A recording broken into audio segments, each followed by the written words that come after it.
성찬으로 부으시는 사랑, 이렇게 말씀의 제목을 지어보았습니다. 성찬으로 부으시는 사랑. 본문에는 성찬이란 단어가 분명하게 나타나 있지 않습니다만은 성찬을 앞두고 성찬의 의미를 생각할 때에 그 성찬의 의미를 설명해 주는 말씀 중에 하나로 저는 보고 또 그렇게 배웠기에 이 말씀을 통해서 함께 성찬을 통해서 부어주시는 하나님의 사랑에 대해서 말씀과 또 은혜를 나누기를 원합니다.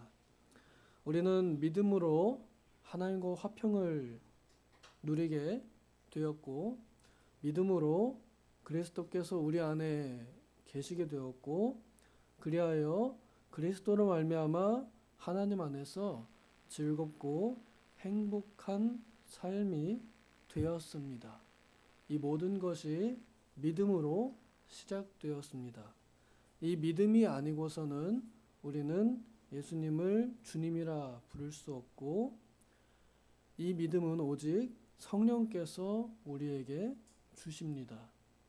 우리에게 믿음을 선물로 주셔서 성령께서 바람이 불듯이 우리 안에 믿음을 불러 일으키실 때에 모든 은혜와 행복이 시작됩니다. 그 믿음의 내용은 우리가 방금 함께 고백한 것처럼 사도신경으로 요약할 수 있습니다. 저는 이 새벽에 우리 성도님들과 함께 큰 소리로 우리가 믿는 바를 다 같이 고백하는 그 시간이 참 은혜롭고 좋습니다. 우리가 이렇게 믿노라 하고 한 마음이 되는 것이 귀에 들려지기에 참 기분이 좋습니다. 하나님께서도 좋으실 겁니다. 이제 하나님께서 어떠한 사랑으로 우리에게 이 믿음을 선물로 주셨느냐, 그리고 이 사랑이 어떠한 내용이냐 하는 것을 바울 사도가 로마에 있는 사람들에게, 교회에게 이렇게 설명합니다. 그 요점은 로마서 5장 8절입니다. 우리가 아직 죄인 되었을 때에 그리스도께서 우리를 위하여 죽으심으로 하나님께서 우리를 향한 사랑을 확증하셨다는 것입니다. 죄인을 위하여 목숨을 버린 사랑이라는 것입니다. 여기 설명합니다. 죄인을 위해서 죽는 사람 아무도 없고 착한 사람을 위해서는 가끔 용기 있는 사람이 죽는다라고 합니다. 그래서 일어날 수 없는 일, 사람으로서는 할 수 없는 일인데 하나님께서는 하셨다는 것입니다. 그리하여 하나님께서는 죄인을 향한 사랑을 보여주셨다 하는 것입니다. 그 죄인을 향한 사랑이 십자가에서 가장 극명하게, 분명하게 드러났습니다. 그렇기에 교회는 십자가를 높이 들고 하나님의 사랑을 드러내는 단체이고 그 십자가를 향하여 모이는 단체입니다. 곧 하나님의 사랑을 향하여 함께 모이고 또 그 사랑을 밖으로 나타내어 전파하는 단체가 교회입니다. 이 교회는 꼭 그 믿음, 죄인을 위하여, 나 같은 죄인을 위하여 그리스도께서 죽으심으로 하나님의 사랑이 확증되었다 하는 것을 믿는 사람들이 모인 그곳이 바로 교회입니다. 우리가 믿는 것은 그런 그리스도요, 그러한 하나님입니다. 죄인을 위하여 죽으신 그리스도 예수님, 그리고 죄인을 사랑하여 자기 아들을 내어주신 하나님, 아버지, 이렇게 믿는 것입니다. 이 믿음이 우리에게 있기 때문에 우리는 또한 소망을 가지고 있고 이 믿음으로 우리는 우리에게 오는 많은 환난을 이겨내는 연단을 가지게 됩니다. 그리고 그 연단을 오래 참으면 그것이 소망이 되어서 그 소망이 성령께서 우리 안에 하나님의 사랑을 부어주신다라고 말합니다. 그래서 어떻게 보면 우리가 믿음 생활하면서 당하는 환난이 있을 때에 하나님의 사랑을 더 깊이 느낄 수 있고 체험할 수 있는 통로이기도 합니다.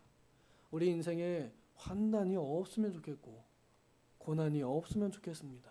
특별히 예수님 믿는다는 이유로 차별받거나 혹은 핍박당하거나 괴롭힘 당할 때 참 억울합니다.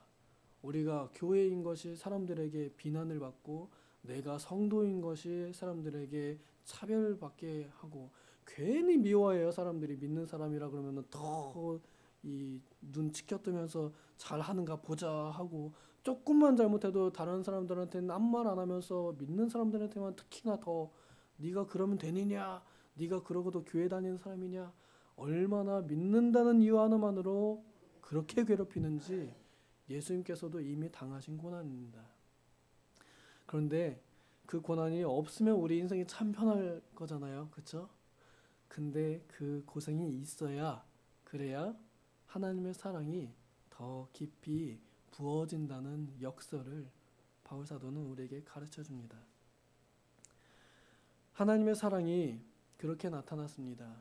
십자가에서 죄인이 되어 죄인의 모습으로 죽으시는 사랑으로 나타났습니다. 죄인이 아닌데 의인인데 죄인이 되어서 죽으신 겁니다. 그래서 우리도 그리스도인들도 의인인데 죄인과 같은 취급을 받게 되는 것 같아요. 그래서 사람들에게 괴롭힘, 핍박, 미움 받게 되는 것 같습니다. 이것이 곧 그리스도의 모습을 닮아가는 하나의 과정이라고 생각합니다. 그럴 때 우리가 우리의 감정만 가지고 견뎌내고자 하면 안 됩니다. 우리 감정 가지고는 우리가 당하는 환난과 핍박, 고난 못 이깁니다. 당장 재산을 침해당했거나 인권을 침해당했거나 혹은 내가 사랑하는 사람들이 욕을 먹었거나 그러면 내 감정만으로는 다스려지지 못합니다.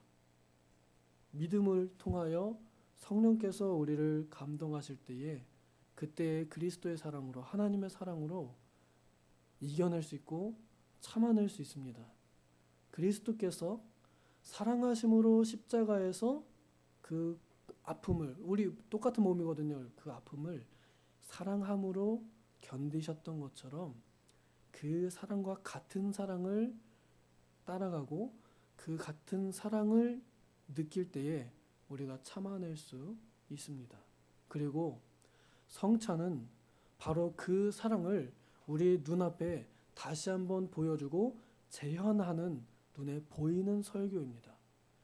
그리스도께서 친히 그의 몸이 찢기시고 찔리시고 그의 피가 쏟아 부어지심으로 죄인에 대한 사랑을 나타내신 그것을 아직도 눈으로 보여주시는 유일한 예배의 형식이 성찬입니다. 그렇기 때문에 이 성찬을 통해서 하나님께서는 여전히 우리에게 십자가에 달리신 하나님의 사랑이 얼마나 크고 깊은지 눈으로 직접 보여주고 맛으로 직접 보여주시는 것입니다. 직접 찢어진 빵을 보면서 그리스도의 몸이 그렇게 아프게 찢어지셨구나. 나에게 오는 그 붉은 잔이 오는 것을 보면서 그리스도께서 이렇게 피를 흘리셨구나. 그리고 이렇게 쏟으셨구나. 라는 것을 보여주시고 그리고 내가 직접 맛을 보면서 이 빵의 맛이 그리고 이 잔의 맛이 음료의 맛이 나에게 느껴지므로 정말 참으로 진짜구나. 실제구나. 이렇게 느껴지게 하셔서 하나님의 사랑이 우리에게 체화되게 하시는 겁니다. 몸으로 느껴지게 하는 겁니다. 그렇게 해서 하나님께서는 우리 연약하고 믿음이 연약하고 또 어린 성도들에게 성찬을 통하여 하나님의 사랑을 더욱 가깝게 느껴지게 가르쳐 주시는 것입니다. 우리 어린 아이들에게 하나님에 대해서 가르칠 때, 예수님에 대해서 가르칠 때 특별히 더 말보다 영상을 많이 쓰고 그림을 많이 씁니다. 왜 그래요? 연약하기 때문에 그래요. 어른들일수록 더욱 영상과 그런 건 잘 안 쓰고 뭐로 해요? 말로만 해요. 하나님께서도 똑같습니다. 믿음이 연약한 이들에게 다 비슷합니다. 우리 다 연약합니다. 믿음이 다 연약한 우리 죄인 된 의인들에게 여전히 나는 너를 이렇게 사랑했다. 나는 내 아들의 피와 살을 통해서 너를 이렇게 사랑했다 하는 것을 눈으로 보여주시는 것. 그것이 바로 성찬의 의미입니다. 하나님께서는 이 성찬을 통해서 성령으로 함께 하십니다. 그리스도께서 성찬의 빵과 음료가 되시는 건 아니지만 그 시간에 우리와 성령으로 함께 하십니다. 그리하여 성찬을 통해서 예수님께서는 그 십자가상에서 피 흘리시면서 살 찢어지시면서 보여주셨던 사랑을 그 시간에 다시 한번 느끼게 해주신 겁니다. 영적으로 그리스도께서 그때 그 심정으로 우리와 함께 하시는 겁니다. 그러면 성찬에 합당하게 참여하는 자들에겐 그 시간에 그리스도의 사랑이 또한 다시 한번 부어진다 하는 것입니다. 여기 5절에 보면은 하나님의 사랑이 우리 마음에 부은 바 됨이니라고 되어 있습니다. 하나님의 사랑이 우리 마음에 다시 한번 부어지시는 겁니다. 그리하여 눈에 보이는 그리고 맛으로 느껴지는 설교로 인하여 하나님의 사랑이 우리에게 다시 한번 전달되고 들어와서 지식에 넘치는 그리스도의 사랑을 또 한번 깨닫게 되고 알아가게 되고 그래서 그리스도의 사랑의 길이와 넓이와 높이와 깊이를 알게 하십니다. 그리하여 하나님의 사랑을 향하여 더욱 가깝게 하십니다. 제가 우리 교회에 눈에 크게 나타나게 보이지 않지만 좋은 점 중에 하나가 성찬이 다른 교회들보다는 조금 더 많아졌다는 것입니다. 이게 참 이상한 게 원래는 매주 했던 거래요. 근데 어느 날부터 1년에 2번 했대요. 근데 그게 다시 2배로 늘어서 1년에 4번 하게 되었습니다. 우리 교단에서 성찬 1년에 4번 하는 교회가 아마 우리 교회 말고 없지 않을까 싶습니다. 저는 그거 굉장히 좋습니다. 바라기는 6번도 하면 좋겠고 8번도 하면 좋겠고 아니 1년에 52주인데 그 중에 반만 해도 좋겠고 근데 반만 하면 너무 또 많이 하는 것 같고 그래서 4번도 적당한 것 같습니다. 너무 많아도 흔해지니까 적당하게 있는 게 좋은 것 같습니다. 2번은 너무 적은 것 같아요. 재직해 하는 것보다 더 적지 않아요? 그래서 성찬이 조금 더 있어서 우리의 영혼이 그리스도의 사랑에서 좀 메말라가고 좀 믿음이 좀 들어지고 좀 시들해진 것 같다.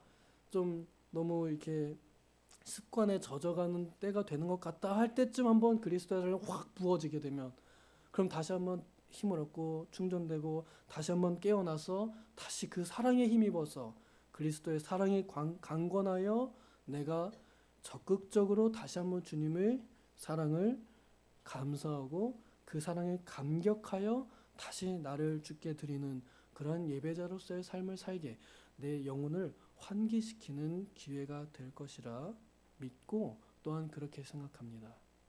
그래서 바라건대 이번 성찬을 통해서도 여전히 우리는 하나님의 사랑에 다시 한번 부어지시는 역사가 느껴지기를 바랍니다.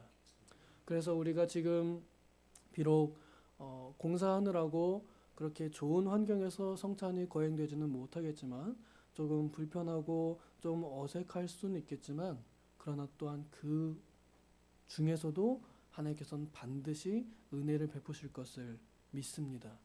부디 이 성찬을 통해서 건축 중에도 하나님께서 부어주시는 사랑이 우리에게 넘쳐서 정말 그리스도께서 십자가에서 피 쏟아서 그 시대의 그 사람들 뿐만 아니라 만고만대의 모든 믿는 자들에게 사랑을 전해주신 그 사랑이 다시 한번 살아서 우리에게 역사하는 성찬이 되기를 소망합니다. 기도하겠습니다. 하나님 아버지, 연약한 우리의 믿음을 도우시려고 눈에 보이는 설교로서 그리스도의 사랑이 죄인을 위하여 죽으신 것이 얼마나 그렇게 사실적이고 얼마나 그렇게 체험적이었는지 우리에게 알게 하시려고 성찬을 제정해 주시고 우리에게 성찬을 예정해 주셔서 감사합니다. 우리가 이 성찬을 통하여 그동안에 시들어진 또 습관에 젖어 있는 우리들의 미지근한 마음을 다시 환기시켜 주셔서 성령의 바람이 불어와 성령의 기름이 부어져 하나님의 사랑이 우리에게 쏟아져서 다시 한번 우리가 힘을 내고 그리스도께서 사랑으로 강권하시는 그 음성과 그 권면과 그 격려를 받게 하여 주시옵소서. 나 같은 죄인을 위하여 죽으신 그 사랑에 감격하여 내가 다시 한번 힘을 내어서 이때라도 주님의 사랑에 보답하는 우리가 되게 하여 주시옵소서. 하여 마지막 때를 살아가는 동안에 그리스도의 사랑을 통하여 모든 것을 이겨내는 우리가 되게 하여 주시옵소서. 감사드리며 예수님의 이름으로 기도하옵나이다. 아멘.